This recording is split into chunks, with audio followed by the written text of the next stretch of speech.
Welcome to our video discussion on the controversial topic of genetically modified organisms, or GMOs, and their impact on consumers and agriculture. In recent years, GMOs have sparked heated debates around the world, raising questions about food safety, environmental sustainability, and consumer choice. As biotechnology continues to advance, the presence of GMOs in our food supply has become increasingly prevalent, prompting consumers to scrutinize the products they purchase and the companies behind them. In this video, we will delve into the multifaceted issues surrounding GMOs, exploring their effects on farmers, consumers, and the environment. From the promises of increased crop yields to concerns about pesticide resistance and long-term health effects, we will examine both the potential benefits and risks associated with GMO technology. Join us as we navigate through the complexities of GMOs, uncovering the challenges they present and the lessons they offer for consumers like you. As usual, a like and subscription to your channel will help the channel grow. Don't hesitate to take a few seconds to support the creators of this video. We'll get to the main content now. Setting aside extreme viewpoints, we must affirm that biotechnology is a scientific advancement in the 21st century. GMOs are just one product of biotechnology among many contributions that this field has made to agriculture and human life in general. However, science also has its limitations. The issue of genetically modified food is not simply a matter for laboratory researchers. Once introduced to the market and becoming a daily source of food for humans, the development of GMOs affects all aspects of life, from economics to health. This is perhaps why GMOs have become an important and controversial issue in every country they pass through. The first genetically modified maize varieties were officially accepted for large-scale cultivation by governments, while in the United States, the first GMO crops were commercially available since 1996. Many consumers are skeptical about the safety of genetically modified foods. Some scientists support them, but others doubt the sustainability that GMOs will bring to the nation's agriculture. So, are GMOs good or not? If they are good, at what point? And if not, at what point? These are entirely qualitative questions because they depend on where you stand, from the perspective of a consumer, policymaker, or farmer. Sometimes we have to accept trial and error to find the answers. However, the experience of the United States after more than 20 years of GMO development can provide us with some useful insights to assess this issue thoroughly. Are GMOs safe?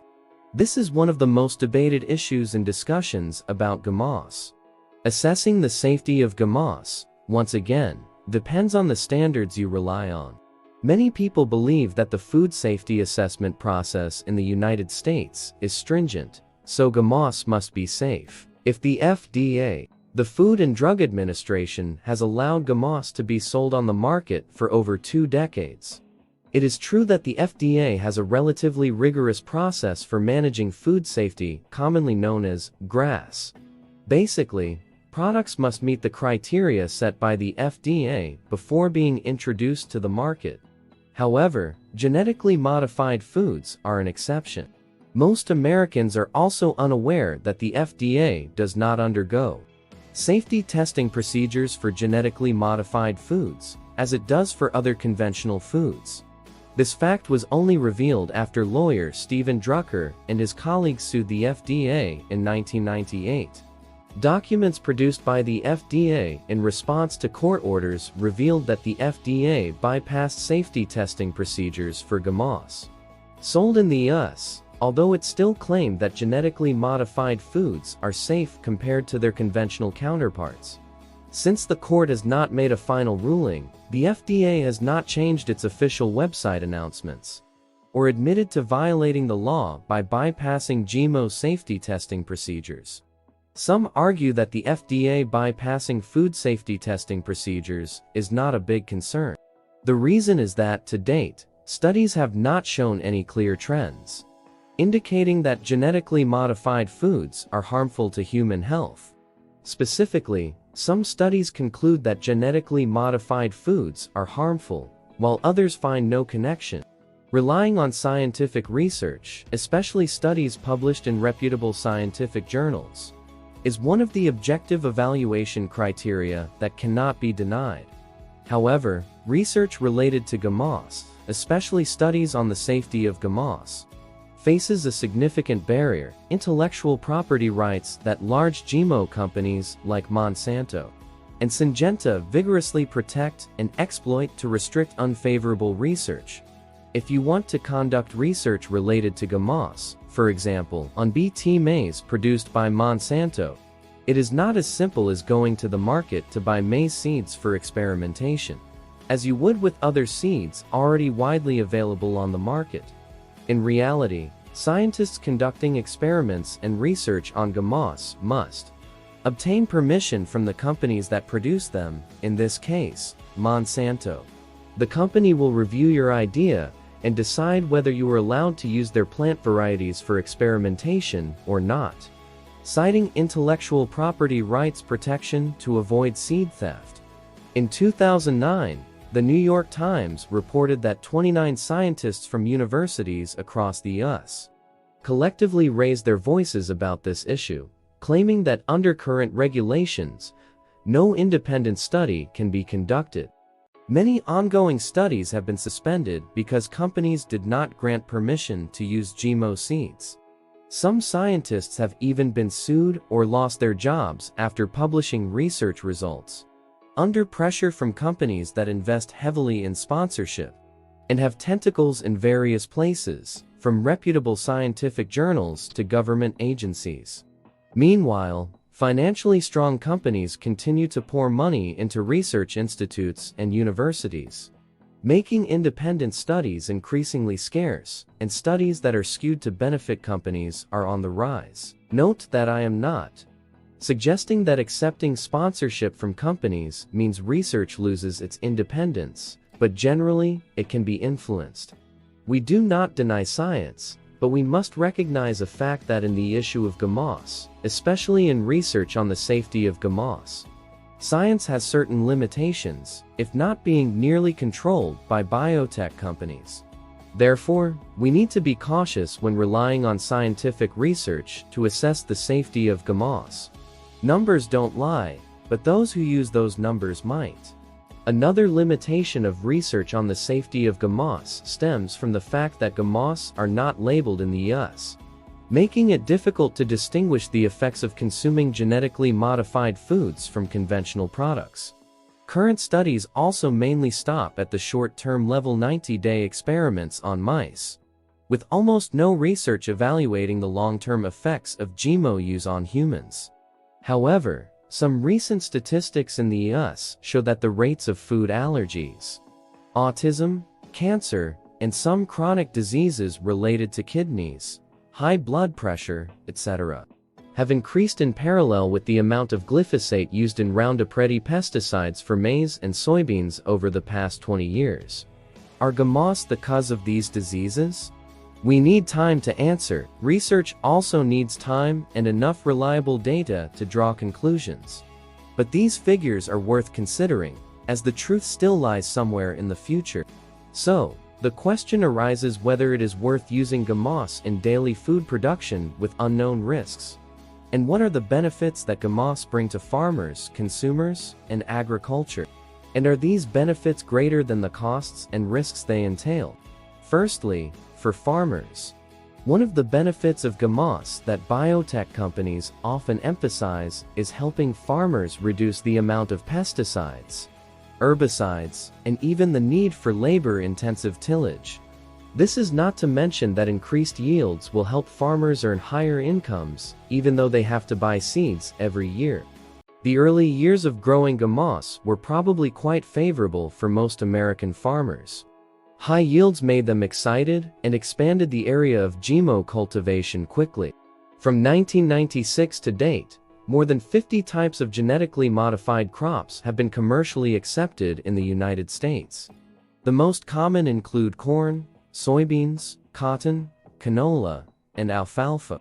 According to a February 2014 report from the U.S. Department of Agriculture USDA, corn, soybeans, and cotton are the three crops that account for over 90% of the current GMO crop area. However, according to this report, the USDA concluded that genetically modified crops generally do not yield higher yields than conventional crops after more than 15 years of development. Furthermore, the use of pesticides and herbicides appears to only decrease in the early application period, but then increase due to the phenomenon of insect and weed resistance. This is the result of a monoculture agriculture system that relies mainly on one pesticide, Roundup Ready. To cope with this phenomenon, the quickest way American farmers are applying is to increase the dosage of pesticides, even spraying pesticides on seeds before planting. The use of glyphosate, the main ingredient in Roundup, has increased 12-fold since 1996. And a range of other insecticides and herbicides have also increased. Recently, it has been discovered that corn grown in Iowa had twice the amount of clothianidin between 2011 to 2013, causing water pollution and affecting wild animals in the area. Scientists from the University of Minnesota and Iowa have also found that genetically modified crops are the cause of reproductive decline in the famous monarch butterfly known as the king of butterflies. This butterfly is not only beautiful, but also famous for its migratory journey of thousands of miles through for generations, from the United States or Canada to Mexico, and an additional 4 generations to return. The number of eggs of this butterfly decreased by 81% between 1999 to 2000 in the Midwest, the main agricultural region of the United States. What solution do GMO companies like Monsanto offer to deal with super weeds and super insects? Companies continue to research genetically modified varieties resistant to heavier herbicides, including 2,4-D, an extremely toxic pesticide, one of the 2 main active ingredients in Agent Orange used in the Vietnam War. This means that if these corn or soybean varieties are approved, American farmers will spray a new, more toxic pesticide than glyphosate in hopes of treating today's super weeds and super insects. These new generation GMO crops are also called Agent Orange crops, which is probably not entirely wrong. What is the future for American farmers when they are almost entirely dependent on companies that supply seeds and provide solutions to pesticide problems? Scientists have long seen the risk of super weeds and super insects, and believe that the solution does not lie in the promises of biotech companies because insects and weeds will continue to resist new pesticides. This is a vicious circle for farmers and the agricultural system in general, not to mention the harmful effects on the environment and human health as farmers increasingly abuse pesticides and companies invent new, more harmful pesticides. Secondly, for consumers, many people believe that American consumers benefit from GMO foods because they are cheaper and more abundant. GMO manufacturers continuously advertise that genetically modified foods are safe and nutritious like other foods of the same kind, so there is no need to label them for consumers to distinguish. In fact, the process of genetic modification creates an entirely new organism whose safety and nutrition cannot be fully assessed until now, but has indirectly created many problems for consumer health. Currently in the United States, GMO foods are so prevalent that it is estimated that about 70% of processed foods contain GMOs, with products from corn being the most common. Professor Michael Pollan of Berkeley University estimates that about 1/3 of supermarket products are connected to corn, from high fructose corn syrup HSES to cooking oil, glue, soap, cosmetics, etc. Because it is cheap, HSES is widely used to replace cane sugar in the US food industry, and is the main cause of the obesity epidemic in the US. It is estimated that by 2030, nearly half of the US population will be obese, while currently it is 1/3. Coca-Cola and Pepsi have replaced sugar with HSES in their products since 1984. On average, an American consumes about 24 kilograms of HSCS per year, accounting for about 1/3 of the total sugar consumption, including cane sugar and corn-based sugar like HSCS. Studies have shown that although HSCS is also a sweetener, it is actually more harmful than regular sugar and increases the risk of obesity. For example, a study on mice by G.S. Hobel of Princeton University showed that if mice were given low levels of HSCS, even lower than the amount of HSCS in soft drinks, they all became obese. While if they were fed a high-fat diet, not all mice gained weight. Also due to its cheap price, genetically modified corn and soybeans are used by major meat producers in the U.S., such as Tyson or Cargill, as the main feed for industrial livestock. Livestock fed on these two types of food are often sick because their stomachs are meant to eat grass rather than a single type of grain. Like corn, combined with the cramped conditions in factories that require them to be injected with antibiotics with increasing intensity. The amount of antibiotics used by the U.S. livestock industry each year accounts for over 80% of the total antibiotic consumption in the country, a figure that is staggering. Such antibiotic abuse is the cause of antibiotic resistance in humans.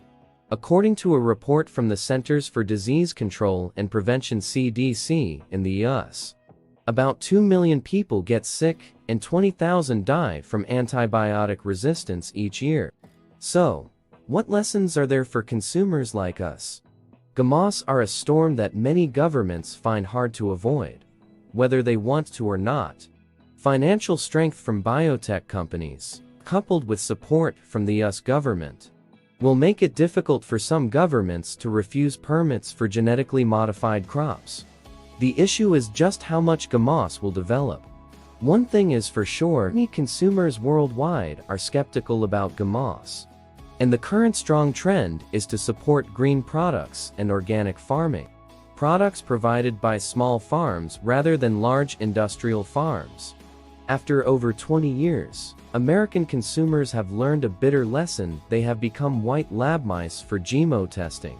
Many scientists, environmental advocates, and American consumers are fighting for tighter GMO regulation by the US government, from labeling to admitting mistakes in food safety management. There are two things consumers like us can take away from this.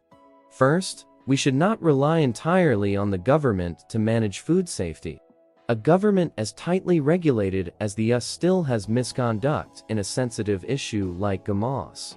So it is certain that governments in other countries will encounter even more problems. Every law has its loopholes, so even if GMOs are labeled, many GMO products will still slip through the cracks. Second, consumers themselves, not advocacy organizations or governments, will be the ones to decide which foods will have a place in the market. McDonald's experience in the US is a classic example. Once consumers turn away, it will be difficult for a product to survive no matter how well it is advertised or supported. Pressure from consumers will change the entire value chain from supermarkets, retailers, to food manufacturers, farmers, and ultimately seed companies. If it's GMO, they must change or risk being eliminated from the market. An important factor in doing this is that we must educate ourselves to become savvy consumers. How to choose the best products for ourselves, our families, and society, considering constraints such as income, time, taste, etc. When you choose a product, you indirectly support those who produce it, so buy with a deep understanding of your choices. Thank you for watching. Let me know your thoughts on this topic in the comments section. Goodbye and see you in the next videos. Once again, thank you so much for watching this video, and I'll see you in the next one. Take care, and have a fantastic day.